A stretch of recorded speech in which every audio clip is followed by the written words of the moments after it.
Hey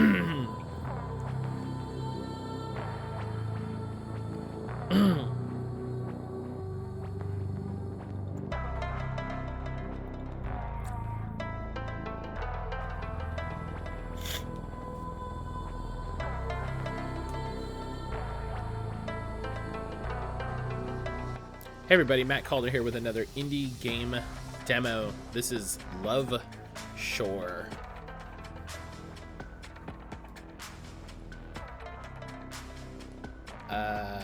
Ooh. I like this person's cyberpunk, like, fold over shirt. So I'm going with them. Welcome to Love Shore. This is an interactive visual novel and dating sim. Play as either Sam or Farah and follow their unique stories in 8 possible routes as they navigate through the sequeless city of Love Shore. Each route has 4 possible plot lines, depending on your choices and who you interact with. Sam and Farah each have their own unique base stats that will help or make it harder for you to get certain scenes and interactions. There's also an overall approval rating. Watch it rise and fall based on your choices. Everything matters, so make the most of it. You're ready to find unique ways of engaging with the stories. What's more, Love Shore has dating sim features, but it doesn't require you to partake in explicit sexual contact or romantic scenes if the player chooses not to. You'll always be given the option prior to the scene and can opt out without it affecting the major storyline and the route choices. Play Love Shore the way you want to.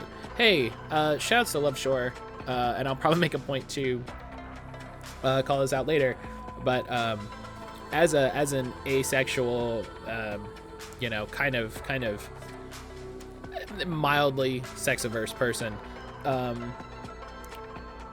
dating sims are very hard for me to play. It is, I appreciate the visual novel genre, the construct, kind of the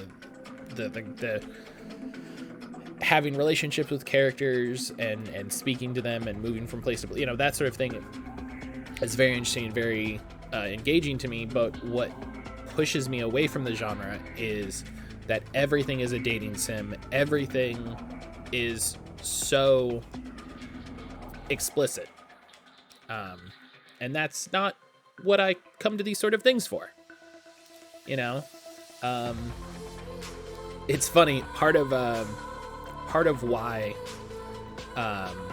Mass Effect is such a great game for me specifically is I love space. I love silly space shooty guns. I love aliens. I love magic powers. And it is just the right amount of dating sim stuff. And when they have the sex scenes, whatever. It's all fake, right? It's super fake. I don't feel like the same connection there because of how goofy and fake it is, right? So yeah, so thank you to Love Shore for having these features. I only know of one other visual novel / dating sim that has these features, and that's Arcade Spirits, which I played. So if you know of any others, please put them in the comments because I'd love to check them out. Bonus points if they're queer. Love Shore has common visual novel mechanics. Click enter space or the arrow in the dialog box to advance the story.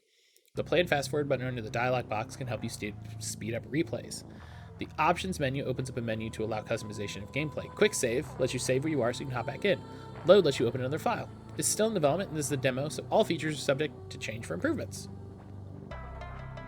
Last but not least, Love Shore's mature game contains follow content warnings. Oh my god, is this just the greatest game ever? If you accept, click through the game. Okay, so here's, I did this for another game.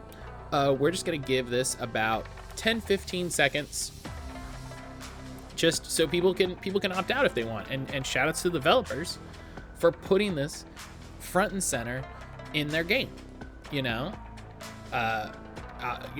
Content warnings. I'll read this out loud if for whatever reason you can't see this list and you're not sure if you want to continue with the video. So content warnings, bulleted list: sexual content, depictions of violence, body horror / blood / gore, explicit language, substance, alcohol and drug abuse and usage, kidnapping, character death / murder, past and present abuse, both mental and physical, self-harm in the form of reckless endangerment, and weapons such as guns and baseball bats. So again, just going to give a little bit of vamp time here to let people check out if you want. And as I said for that other video, if you do check out, please take the time to thank the developers in the comments. I would love to see some people say, hey, I had to check out, but thank you so much for putting this warning ahead of time, for letting me know. I was just not in a space to deal with that sort of thing, or I don't want to engage with it at all. So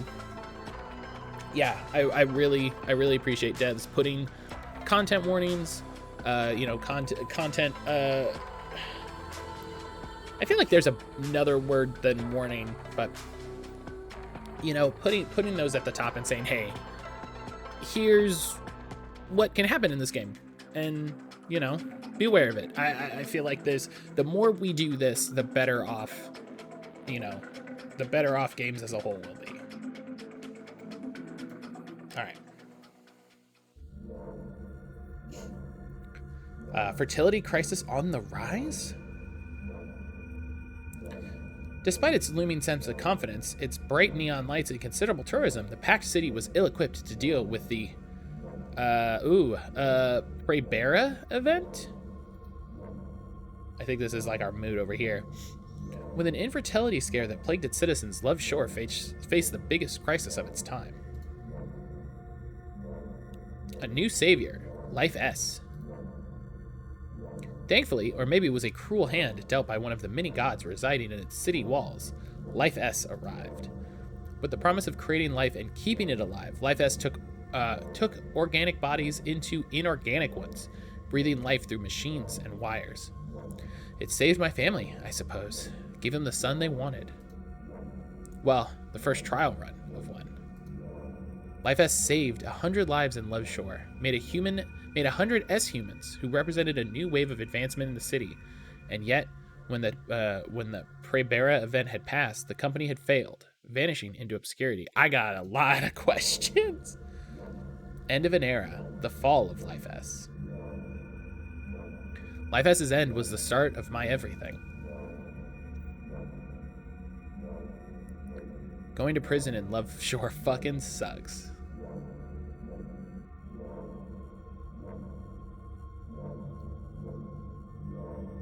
As an S-human, they keep you strapped there. Active mind, frozen body. It's like being trapped in years of sleep paralysis, only seen from the corner of your eyes. Everything else is a vague shadow. That sounds fucking terrible. I sat there, nothing but my thoughts and the vague world around me as company for 2 years. And to be quite honest, I'm fucking over it. I love the art in this is so sharp and clean. Light filters into my apartment, brightening the messy place and finally pushing me to wakefulness. From how high the sun seems to be in the sky and how warm it makes my face feel, I can tell it's already afternoon. Which means I have to be at work in a few hours. Which means I have to actually get up. Fuck. My head is on fire.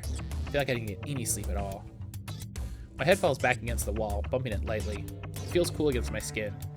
I don't want to move, and my shift starts when Love Shore flips the switch. Maybe I can catch a couple more hours of sleep. It's been 2 weeks since I got out. 2 weeks that seemed to vanish in the blink of an eye. I feel as if I was just in prison a day ago, waiting and waiting. 2 weeks out, 2 years locked in. There's nothing to do but stare at Farah. Farah. I feel as if I've known her all my life, yet she's a complete stranger to me. Silent conversations with unmoving lips. 2 years worth of unspoken truths. Despite us being neighbors, and despite hearing her come back last night, I still can't find it in myself to talk to her. I'm scared. I feel as if I went down to see her, she'd see right through me. She's seen me at my weakest, bare and vulnerable, and I've seen her at hers. I wonder what she thinks of me. Someone's knocking aggressively. It rattles the door against its hinges. Sam, open up. I know you're in there. Huh? Sam, don't be a shit. It's Vivian. Open the door. Oh. Viv, shit. I'm coming. Stop screaming. You'll alert the neighbors. I quickly get dressed and stumbled forward, hopping over discarded tech and making my way to the door. Takes me a couple seconds to unlock the 3-volt bolts and ease it open. I peer outside, checking that Viv is alone before pulling the door back completely. Oh, hi, Viv. Finally, you deadbeat. Viv is a young woman with a glare that could kill. Before my untimely arrest and sad hibernation, Viv acted as my designated driver. For work. Back when I used to run around in the dark with a metal bat and a message from Inanna that said, "You owe me." Viv doesn't do that anymore. Not since I got locked away. Now she has her own shop, selling refurbished cars. She's good with cars, great with them. We used to spend nights in those cars together, skulking outside some poor sap's apartment till I had to do my thing. It's weird, but spending those 2 years in hibernation made me realize she's probably my closest and only friend. I'd never tell her that, though. Fuck that. The fuck are you doing here? Look at this shirt. Oh my god. That's how you greet an old friend? You've been out for 2 weeks and not so much as a peep from my favorite delivery man? Why? Need something from me? You know I'd give you a discount. Sam. I've been busy. I know. Getting your life back together or whatever. Is it true? Viv finally hands me a coffee she's been letting cool in her grip. I take a sip and frown. It's black. Nasty. Is what true? Also, this is fucking gross. I see hard time didn't grow you up any. Ha. Aziz told me you quit for good. You're not coming back to Inanna's. He said you got a new number and everything. Are you leaving the business? Viv, I left the moment I got arrested. There's no place for me there anymore. And Inanna doesn't like the record. I didn't think they'd just throw out an S-Human. You'd be surprised how many people do. Viv stumbles over her words, shooting me a pitiful look that has my lips curled back in a sneer. Viv. She sighs, her shoulders sagging a bit before schooling her expression into one of indifference. I know that look. This is definitely coming back. Alright, I won't pry, but if you're out for good, I'm gonna have to ask you a favor. That's unlike you. Is the business alright? The business is fine. In fact, I've got some babes that might have your name on them. They're sexy as they can get. With what money? I don't exactly have a pension. Time to start saving, sugar. She always called me that. I'm 3 decades older than her. Viv, I need you for one last job. One last job. Oh. You know I'm out. Yeah, you know I'm out. You know I don't do that anymore. I know, but you're all that I could. I need your help. She has this dark look in her eyes, cold and hard, as if she's planning on being more than just the driver in this job. As if she's planning to grab a bat of her own and take a swing. I'm worried to ask it who. Alright, I'll try to be around. Oh, wonderful.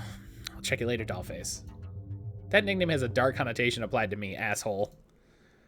She makes her way out of the apartment, sure to laugh extra hard at my comment. When she reaches the door, she shoots me one more look over her shoulder.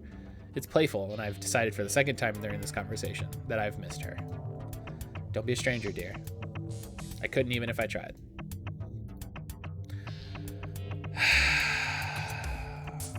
Close the door gently behind her. Viv always seems to balance me when I see her. I head back into the room, searching for my jacket, idly taking sips of the coffee. It's so nasty I end up dumping it in the sink, cup included. I'll deal with it later. Maybe. Can't get her expression out of my head. If Viv went out of her way to come to the outskirts of town and up 5 flights of stairs to my shitty place, it meant something serious. I'd pray for her vengeance, except I've met the gods and they don't deserve the attention. I find my jacket thrown haphazardly under my bed and shrug it on. I snag my keys and some smokes, heading towards the door, and passing by a mirror, I catch myself, a young man in his mid-20s, looking as dead as I feel. I've been staring at the same reflection for nearly 30 years. I flip myself off and make a brisk exit, locking up. Sometimes words are hard, y'all, you know? Especially when there's a lot of them. That's the perk, if you even want to call it that. The perk of being an S-Human, trapped in time until something finally gives. And even then, you can repair. Doesn't even matter. When I die, my body won't even decompose. It'll be scrapped, made into shining decal for collectors like Vivian, probably. The cool breeze of the afternoon snaps me out of my spiraling thoughts, and I look up to admire Love Shore, despite all its flaws. Love Shore is a typical big city that never sleeps. After the Prebera event and overpopulation hit an all-time high, Love Shore's shit government decided that functioning on a 24-hour cycle will curb the poverty. Now, landlords are signing 2 leases, one for the homey day shore and another for the nighttime strip club. It's made Love Shore a shining star in the world of capitalism. Just as any system, it's ripe for breeding corruption, which makes it great for work. Well, my old work. I walk down the busy streets, zipping my jacket and keeping my head low. There's too many people around and it's frying my nerves with agitation. I already miss my bed. I reach the bakery without much trouble. It's the place of my recent employment come nightfall. There's a sickeningly sweet smell of fresh bread and hot coffee that mingle with the scent of oncoming rain. I grab one of the few available tables outside, quickly ordering a cup of coffee and pulling out all the sugar packets from the container. When the drink comes, I proceed to systematically dump every packet inside. Once I'm satisfied, I take a sip, pulling out a cigarette pack and tapping it against the table. One pops out neatly. I bring it to my lips to realize I forgot a lighter. Fuck me. Been there, done that. Shit. Suddenly, a warm hand wraps around my neck, thumb pressing against my chin to tilt my head back. A lighter appears with the other hand, and as he holds me still, Aziz lights my smoke. Well, that's alright. Fucking Aziz. Long time no see, Sammy. Missing me? What are you doing here? I know you've been telling everyone I'm out, that at the very least means I don't have to look at your ugly face. I know you left. Doesn't mean I can't check up on my favorite repo. I work in customer service now. Is that any different? Fuck off. Aziz is watching me carefully, trying to rile me up. He's always been like this, back when we were close. Now, looking at his face for too long makes me sick. Look, I know we didn't part on the best of terms. This fucking bastard. He's trying to get a rise out of me, and I don't want to give him that satisfaction. What? No retort? You're just gonna ignore me? Look, it wasn't my fault, all right? And I'm sure it was an easy time in prison, being an S-human and all. S-human. S-human. See, that's what I am. And when the city had a fertility scare, instead of looking at it as a blessing in disguise, the masses were rushing for a cure. People were desperate. It's ironic how being an S-human was once something to marvel over, and now it's just another part of the tourism here.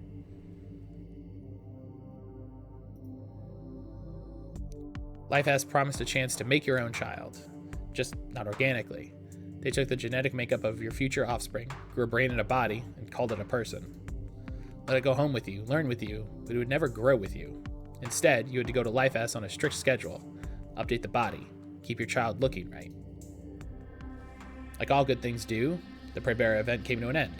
It became ridiculously expensive to upkeep scrappable bodies, especially when you could birth a whole new real boy. So, folks stopped updating their heaps of metal kids. Life S eventually went bankrupt. And my parents got the chance to have a son that would feel warm when they hugged him. I think being S-human made it worse. I seem to have touched a nerve. Guess things haven't changed. What do you want? You could come back, you know. And Anna would take you back in. She's always had a soft spot for you. I told myself I'm done. I had 2 years to think about it. I can't tell what Aziz is thinking. I never could tell, back then and even now. Maybe that's what makes me feel so uneasy around him. Aziz looks like he's going to reach out, but his hand stops just short of my shoulder before dropping to his side. Gives me a smile. I get the feeling I'll be seeing you again. I'd rather you didn't. Aziz takes a step back, still smiling, before turning on his heel with a wave and vanishing into the crowd. He's gone the moment I blink. I'm alone with my thoughts, his lighter still on the table, and a pack of smokes until nightfall.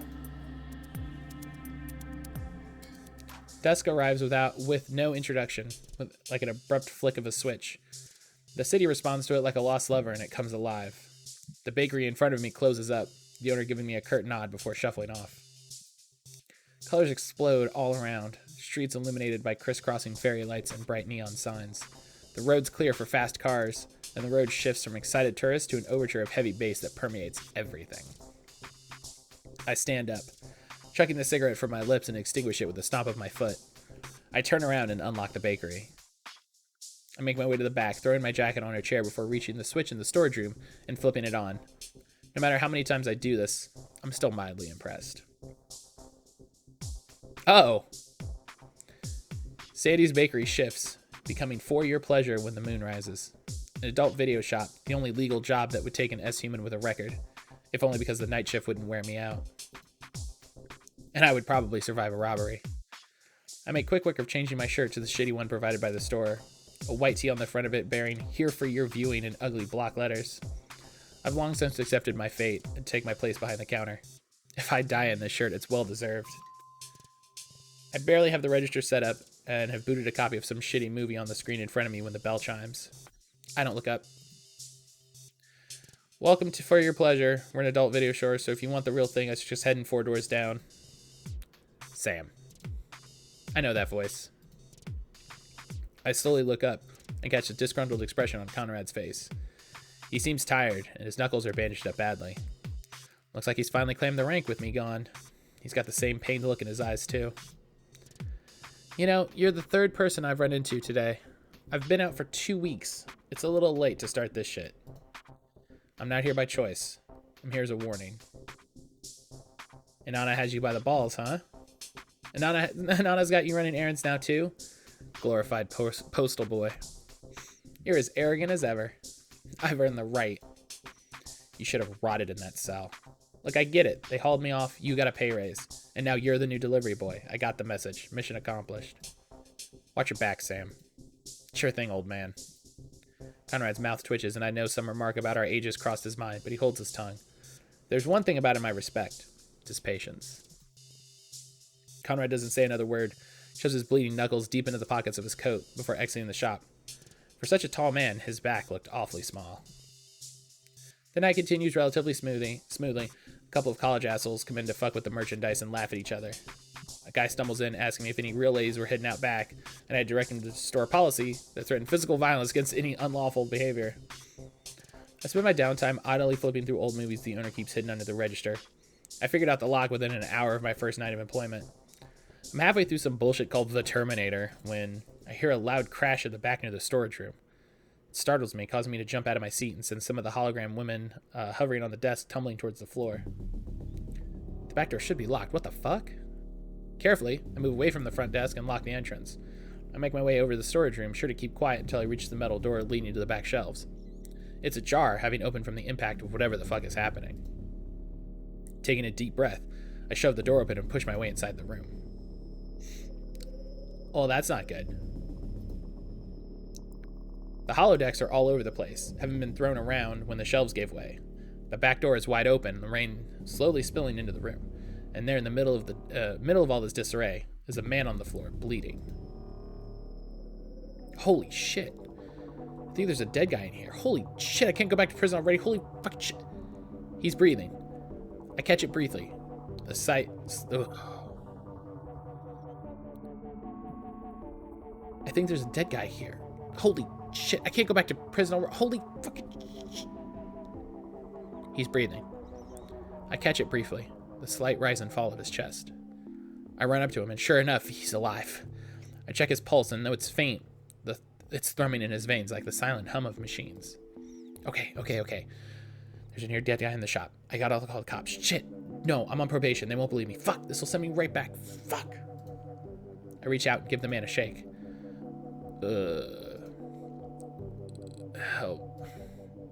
Help. Hey, sir, wake the fuck up. How am I supposed to help? Hey, asshole. I keep shaking him, but his head tilts to the side, completely out of it. My shift is almost over, and I have to close up shop. I can't leave him. That's a sure way to end up in custody. I need to help him out of here. I glance back at the open door. It's raining harder now. I could drag him home? Fuck, that's a sure way to get into trouble. Although I do know the streets like the back of my hand. Take one more look at the unconscious man near my lap. Fuck, I might have to call someone. Oh. Call? Oh. Interesting. Fuck. Guess it's time to face my fucking fears. Farah has a military background, right? That might mean something. She'd know what to do. Who is this? It's me. Sam? From before. How'd you get this number? I need your help.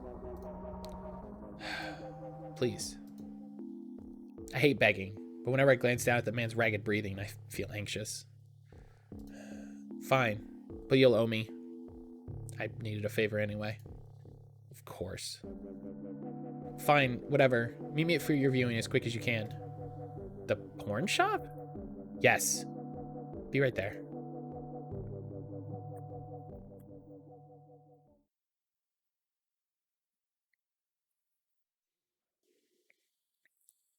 Farah arrives right after. It's strange to see her in civilian clothing, but I don't have time to dwell on it. Together, we hoist up the mysterious man, careful with his wounds. We decide to take him to my place, hopefully figure out a better plan then. We manage to plop him on the bed. I immediately go to check his wound, but I'm stopped by Farah, who grabs my wrist. I need a favor. I know. What do you want? Farah regards me carefully, as if she's thinking of how to word her request. Her figure is imposing compared to mine, taller and broader. I keep trying to avoid her eyes, but it seems she's doing the same. Imani's missing.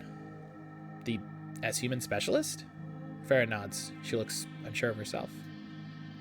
She left me a message. It's cryptic, and I'm not sure what she wants, but I need help from someone on the inside. I'm not... The look Farah gives me stops me in my tracks.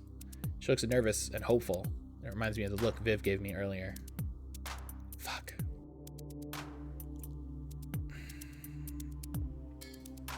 I left, Farah. I can't go back into that fucking mess. What do you mean you can't?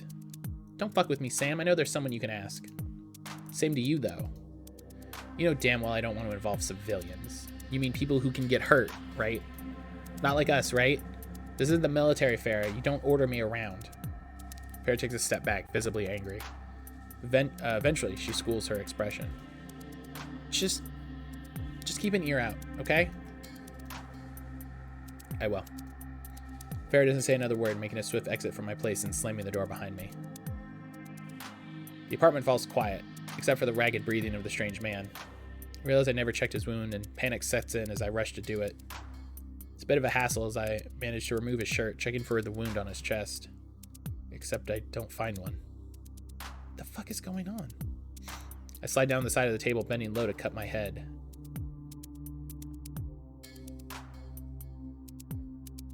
I don't know what I expected. This is right up the alley for me and all the shitty luck I have. It'll never end. I'll never escape this loop. Fuck.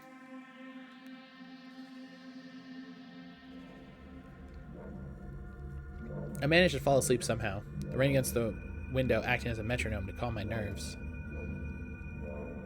Oh, okay. I thought we switched to Farah.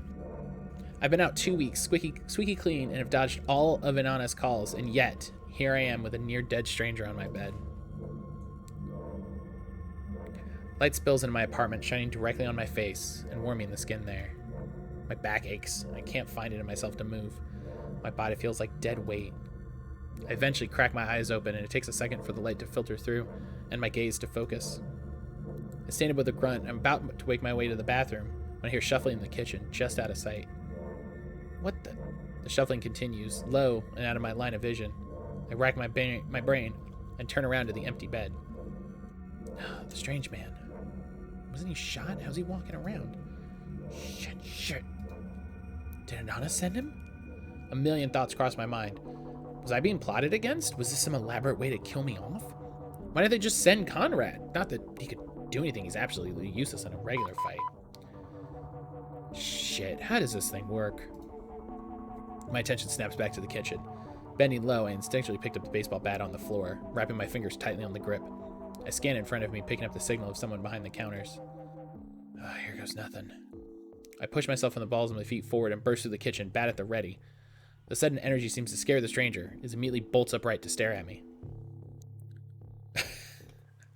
He's got this shirt. The fuck are you doing?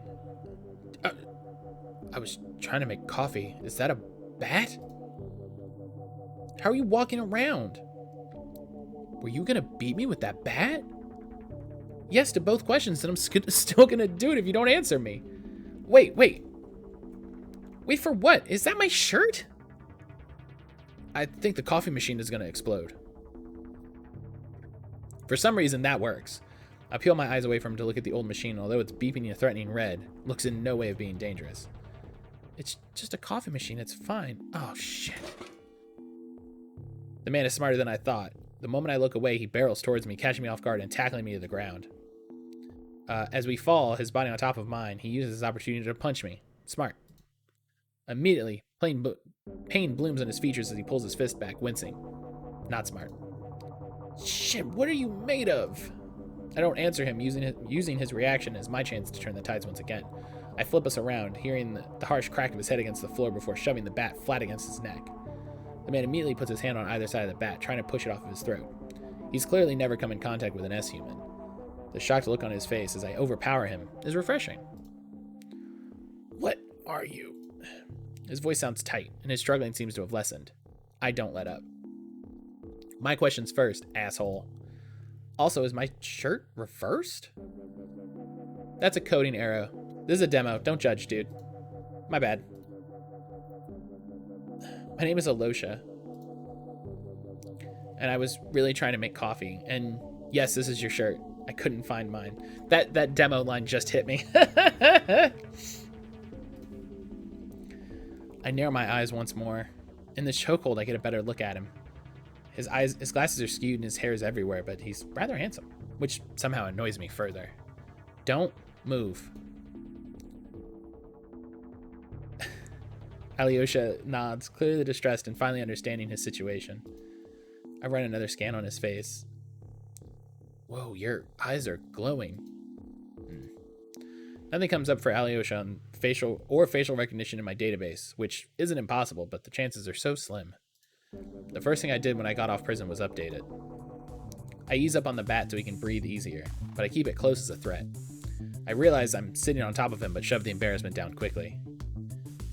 Alyosha, right? Yeah. You're not from Love Shore, are you? If he's not in the database, he's a fresh face, and he doesn't exactly look like a Turing type. You're not from Love Shore, are you? I am. Or, at least I was. I mean, I looked out your window when I got up, and it looks nothing like the Love Shore I'm from.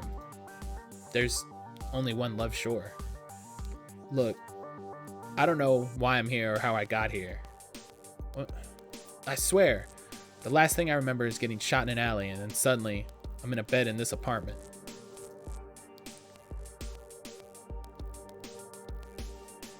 Look, don't take this badly. None of this is making sense. It doesn't have to, not to you anyway. I'm looking for a man, the one who orchestrated shooting me in the chest.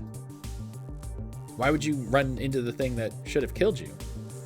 I was being used. I did some not so great jobs a while back, and now I have to make things right. I know the feeling better than anyone. Make things right? How? Revenge is admirable, but also fucking foolish. Who are you getting revenge on? I don't know yet. You don't know yet? I'm still figuring it out. Whoever got me shot. Sounds like you did that to yourself. You don't understand. I understand all too well. Whatever closed that wound on your chest is a lot more powerful than you or I. You shouldn't be so rash. I know you're right, but I have to. I can't think of wanting anything more. I don't think I can help you. I have no idea where I am. You can't just abandon me. I can drop you off at the station. The cops won't help. Look, whatever saved me gave me this chance. I can't waste it. Whatever gave you this chance is probably just fucking with us. The gods are always fucking with us. Maybe he's right. Maybe getting back in one would be amazing. I can't imagine it. But fuck if I don't want to. Badly. Fine. I'll help. Really? Yeah. But we're doing it my way. I'll take it. Great. Honesty time. What do you really remember? I remember I was at a casino last night. Lovely dice? I've never heard of it. I gesture for him to continue. Okay. Ooh. I was playing at a table. I do it every Friday, just as a way to pass the time. I was in my third round when suddenly 2 men approached me. Oh, no. I had no warning as I was dragged out back to the alley and thrown to the ground. I didn't get a chance to look up when I heard someone say, "Sorry to do this to you, kid." Oh, that's, I remember hearing the door close and being alone as I was bleeding out. And there was someone else there. Who? Alyosha shakes his head. I can't remember. I was losing blood and consciousness fast. They touched my cheek and suddenly I was on the floor and you were shaking me awake. Poor medical practice, by the way. Yeah, my bad. But that's all I remember. It's definitely the work of a god. I've never heard of lovely dice. Let me look it up. I take my phone out and give it a quick search. Nothing immediately comes up except for an old ad. That's odd. It says it was torn down 100 years ago. That can't be. That would make me ancient. Hilarious. So what does that mean? It means I'm right. A god is most definitely messing with us. You keep mentioning gods and expect me not to think you're crazy. It's better if I show you. Alyosha watches me as I hunt for his discarded clothes, eventually finding them under the bed. I throw them his way. I make my way over to my closet as he gets dressed and hunt for an outfit. I'm always bad at this part. There. Makes comment based on outfit depends on approval, not in demo. I appreciate this. This is not me laughing derisively. I just... all of the little things that I know about game design and, you know, stuff like programming and coding is just like, yeah, I don't... He says a thing. Whatever. Makes aggressive retort or responds well back depending on approval, not in demo. All right, where to head from here? I like that's locked. That's good. There's someone I can call who might be able to help us out. You don't look too happy about that. I'm not. I pull out my phone, opening up the network app and quickly scrolling down. I find them easily enough and hit call. It rings for a couple seconds before I hear a click. Hello? It's Sam. I need some information. Hello, Sam. What kind of information? Gods. I need some catching up. I'll meet you outside Persephone's in an hour. The line immediately goes dead and I slip my phone back into place. Alyosha's staring at me. Use a phone? Can't you do that with your mind or something? The fuck do you think I am? An android like in Dragon Ball Z? In what now? The future is bleak, man. He wakes up my apartment, slamming the door behind us on our way out. That was not a reference I was expecting. Loveshore immediately seduces Alyosha. He can't stop his eyes from taking everything in. Every couple blocks, he stops to ask what something is. He's mesmerized by the trains, the shiny buildings, the hologram greeter outside storefronts. It's annoying at first, but as we walk through the busy streets, it starts to grow on me. I find myself answering all of his questions, explaining things I've never really thought about. All this talking makes my throat tingle, and I suddenly crave a cigarette. How bad is your wound? No, it doesn't hurt or anything. I wouldn't even know I was shot if I didn't remember it so clearly. Mind if we stop for a smoke? I know a good bakery. Sure, I'm starving. Great, Sydney's right around the corner. We find a couple chairs outside and settle at one of the little iron tables. Alyosha is fascinated by the automated ordering system, and after much deliberation, orders one of those donuts with a filling. He joins me back at the table, eyeing the fresh cigarette I lit warily before plopping down. The donut is shaped like a cat. Oh, that's fun.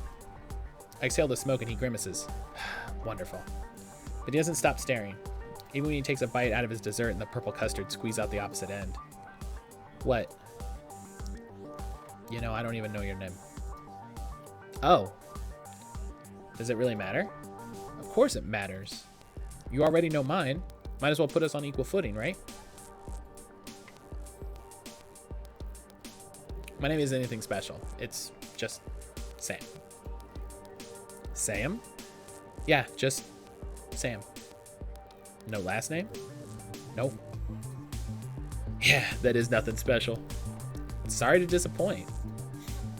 Now that that's out of the way, what are you trying to do with this whole revenge thing? I have to make things right.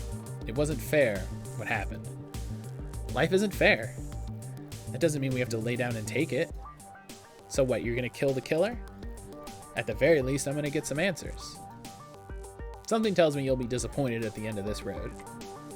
That sounds awfully wise coming from you. I shrug. You hardly know me. Don't you know what it's like? The need to protect something? Oh, come on, what a corny question. Who doesn't? Have you ever really loved someone before? Oh, secret. I think that's the question is irritating. I pull the smoke from my mouth and threateningly dig it into the metal lining of the table, staring down at Alyosha. Alyosha puts down the donut, aware for a moment of our power imbalance. You should shut up, Alyosha. I'm starting to see that. I frown, standing up and kicking the chair in. He doesn't bother to finish his donut. Let's go.